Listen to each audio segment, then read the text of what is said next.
안녕하세요. 소리를 만드는 사람들 카사운드 메이커입니다. 이번 시간은 폭스바겐 2020년형 티구안 올스페이스 차량의 순정 카오디오에 대해 분석해보고 나인오디오 에스타2 스피커와 헬릭스 P6 DSP 앰프로 음질 향상이 얼마나 되는지 알아보도록 하겠습니다.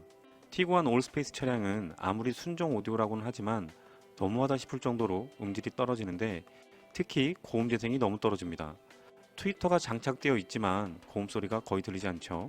음상이란 건 존재하지도 않지만 거의 모든 소리가 발 아래에서 들리고 운전석 측 스피커 소리만 너무 크게 들립니다.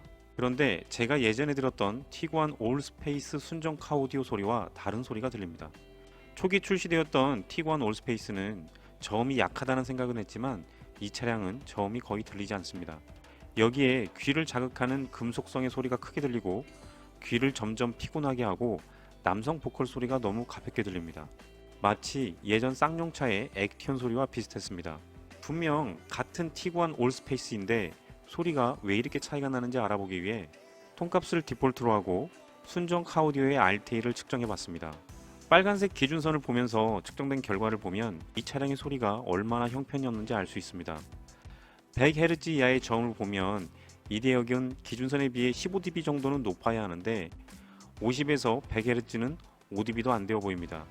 인터넷에서 스피커만 교환한 작업 후기를 보면 티구안 올스페이스 순정 스피커 저음이 벙벙거린다고 하는데 저음이 이렇게나 약한데 무슨 벙벙거리는 소리가 난다고 하는지 이해할 수 없네요. 이 차는 저음이 너무 약하다고 표현하는 게 맞습니다. 5kHz 이상의 고음도 한번 보세요. 기준 레벨에 비해 너무 낮죠.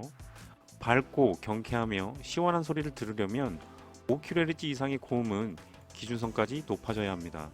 반면 2kHz에서 4kHz의 중교역대는 기준선에 비해 높은데 이 대역은 사람 귀를 피곤하게 하는 구간으로 너무 높으면 쨍쨍거리는 금속성 소리와 함께 소리를 크게 하면 귀가 아프게 됩니다. 앞에서 언급했지만 예전에 들었던 티구안 올스페이스 순정 오디오와는 소리가 분명히 달랐는데 RTA 측정 데이터를 비교해봤습니다. 빨간색이 2018년식, 파란색이 2020년식 데이터인데 우선 저음 부분을 보면 2018년식도 낮기는 하지만 2020년식은 더 낮죠. 쨍쨍거리는 금속성 소리의 원인이 되는 2kHz에서 4kHz 구간은 2018년식이 기준선만큼만 크기 때문에 이 소리가 들리지 않습니다. 고음부를 보면 2018년식도 고음이 부족하긴 하지만 2020년식에 비해 높습니다. 결론은 2020년식 차량이 2018년식에 비해 대부분의 주파수에서 음질이 떨어지게 들리게 됩니다. 이렇게 차이가 나는 원인을 알아보기 위해 어떤 게 변경되었는지 확인해 봤습니다. 도어 하단에 설치된 미드우퍼나 말도 안 되는 청취각을 가진 트위터는 변경된 게 없습니다. 특히 트위터의 경우에 일반적으로 눈에 보이진 않지만 내부에서 청취각을 어느 정도 맞춰서 설치하는데 이 차량은 청취각을 무시하고 그냥 붙어만 있습니다. 때문에 운전석의 트위터 청취각은 말도 안 되는 각도를 보이며 좌우가 서로 마주보고 있다고 보면 됩니다. 리어 스피커 역시 바뀐 건 아무것도 없습니다. 도어 하단에 미드우퍼와 중간에 트위터가 설치되어 있죠. 9오디오 옵션의 경우 센터 스피커가 장착되어 있지만 기본 오디오 사양은 이 위치에 수납장이 설치되어 있습니다. 이 부분도 동일하죠. 겉모습으로 봤을 때 소리를 재생시켜주는 순정 오디오 또한 달라진 건 없습니다. 결국은 눈으로 보이는 외부에서는 달라진 게 아무것도 없기 때문에 다른 곳에서 원인을 찾아야 합니다. 이를 위해 티구안 올스페이스 순정 카오디오 시스템에 대해 이해를 해야 하는데 이 차량은 별도로 장착된 앰프 없이 4채널 오디오가 8개의 스피커를 구동하는 시스템입니다. 한 개의 채널이 한 개의 배선을 통해 미드우퍼와 트위터를 동시에 구동하는 것이죠.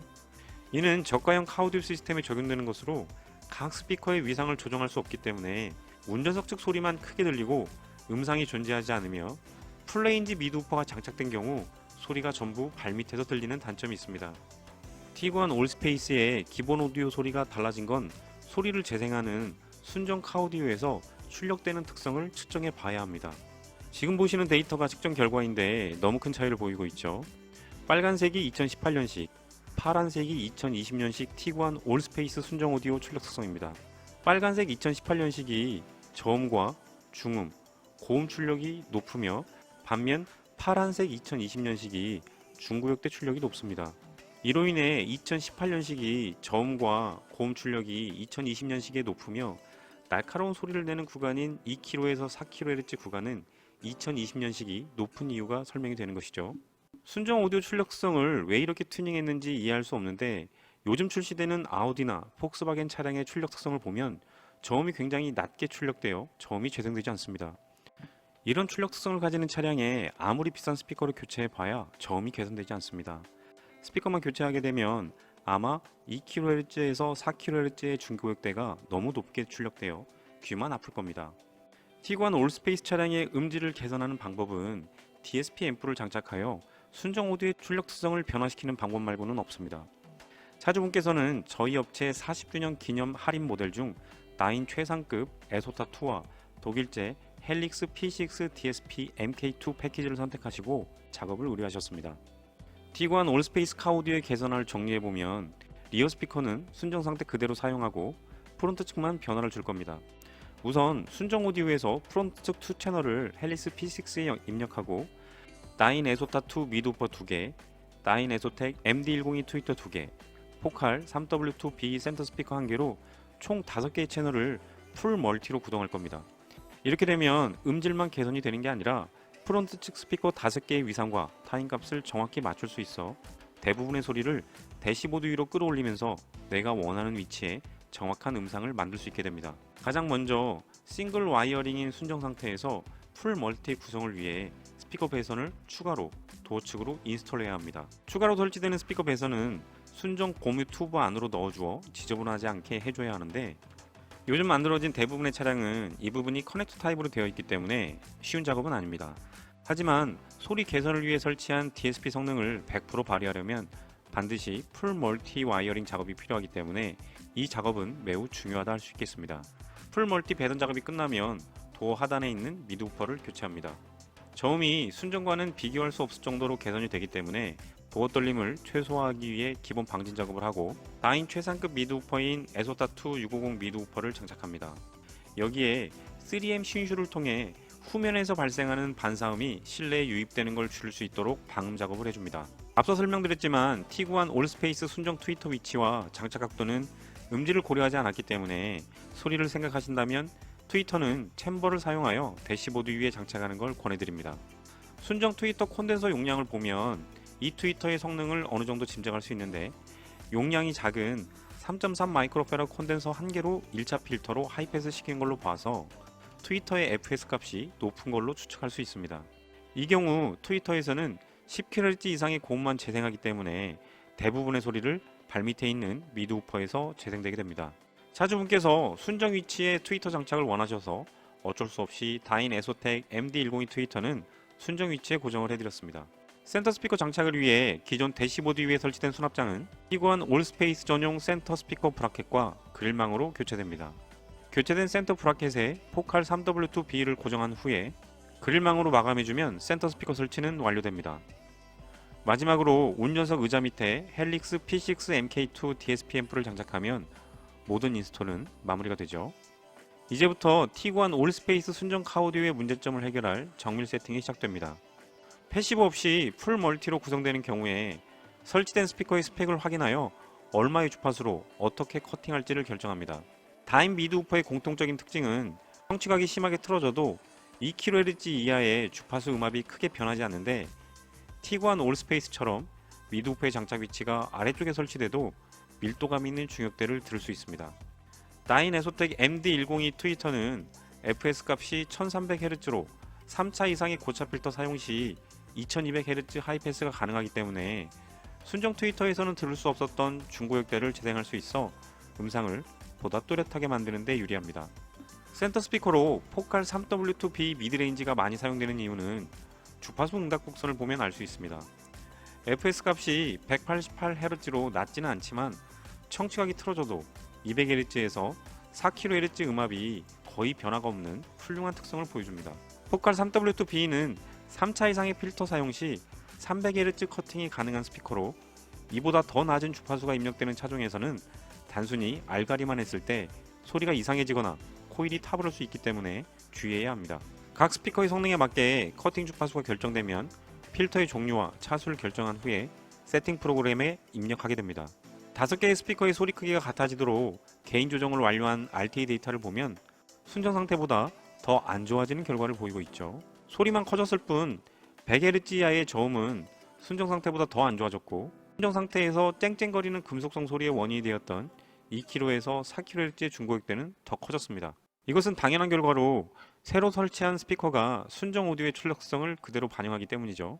앞에서 잠깐 언급했지만 티구안 올스페이스 차량에 스피커만 교체할 경우 저음이 더 사라지고 중고역대만 높게 들리는 이상한 소리로 변하게 될 겁니다. 지금부터가 DSP 프로세서 앰프가 해야 할 일입니다. 가장 먼저 이상하게 출력되는 순정 오디오의 출력성을 변화시켜야 합니다. 인풋 얼라이먼트 기능으로 너무 높거나 너무 낮은 주파수를 확인하여 조정을 해주면 순정 오디오의 출력성을 변화시킬 수 있습니다. 인풋 얼라이먼트가 완료된 후 RT 데이터를 보면 저음이 증가하고 날카로웠던 중고역대가 기준선에 맞게 차분해졌죠. 하지만 저음은 여전히 낮으며 중저역대의 딥과 중역대의 높은 피크로 코맹맹이 소리와 함께 소리가 딱딱하게 들립니다. 중고역대의 딥과 고역대는 여전히 부족하고요. 이런 현상은 각 스피커의 위상 불일치로 나타나는 것으로, 가장 먼저 청취덕을 기준으로 설치한 스피커에서 재생되는 소리가 동시에 도달하도록 타임 얼라이먼트 조정을 해줍니다. 가장 가까운 스피커의 재생 시간을 지연시킴으로써 소리가 동시에 도달할 수 있도록 만들어주는 것인데, 앰프 없이 기본 오디오만 설치되어 있고 미드 우퍼가 도어 하단이 아닌 위쪽에 설치되어 있는 경우에 저음과 중저음, 중역대의 피크나 딥은 실거리 타임 값으로 해결되는 경우가 많습니다. 하지만 티구안 올스페이스처럼 도어 하단에 미드 우퍼가 있는 경우에 실거리 타임 값으로는 큰 변화가 없거나 오히려 더 나빠지는 경우도 많습니다. RT 데이터를 보면 저음 개선은 의미가 없을 정도로 높아지지 않으며 중저역대 딥은 오히려 너무 크게 변해버렸습니다. 중고역대나 고역대의 경우에는 큰 변화가 없죠. 해결되지 않는 피크와 딥은 각 스피커의 위상 조정과 타임 조정, 올패스 EQ를 통해 개선할 수 있습니다. 이 부분이 사실 DSP 프로세서의 핵심 기능이죠. 위상 조정과 타임 조정 후 RTA를 보면 빨간색 기준선으로 점점 모이고 있음을 확인할 수 있습니다. 파란색 그래프가 개선 후 결과인데, 너무 컸던 중역대의 피크는 낮아지고 중고역대의 딥과 고역대의 딥은 충분히 채워졌습니다. 다만 아쉬운 건 저음 개선이 크지 않은 것인데, 이 부분은 어쩔 수 없이 이퀄라이징으로 해결해야 합니다. 빨간색 기준선 대비 너무 높거나 낮은 주파수를 확인한 후에 파라메트릭 모드를 통해 원하는 주파수를 원하는 모양과 양만큼 조정을 해주면 세팅은 마무리됩니다.